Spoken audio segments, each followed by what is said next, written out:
बेला बिस्टरि B.D चेनेलखौ subscribe आरो लोगोसे बेल आइकनखौबो थुनानै हो। खन्थाइखौ खोनासंनानै मोजां मोनोब्ला कमेन्ट सेक्सनाव कमेन्ट खालामना बुंहरबानो जाबाय। अन्नानै लोगोसे शेयार आरो लाइक।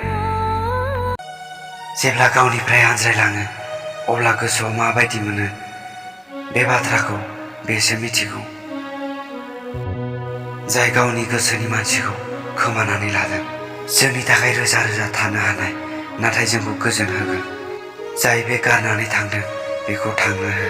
बेफोरबादिखौ मोनबायानो थागोन। बे बाथ्राखौ जों बै मानसिनो बोरै बुजायनो? बेवहाय रोजा रोजा मानसिनि बाथ्राफोरखौ बोरै हमदांनो? बिसोरखौ बोरै बुजायनो? गोसोआनो नागिरो थानो हाया। जायबा नोंनि गोसोआव दं बेजोंल'सो गोजोन, गुबुनजों गोजोन गैया। नाङा जोंनो गुबुनखौ, खालि बेखौल' नांगौ। मानोना आं रावनिबो नङा, बेनिखायनो आं गोजानाव थायो।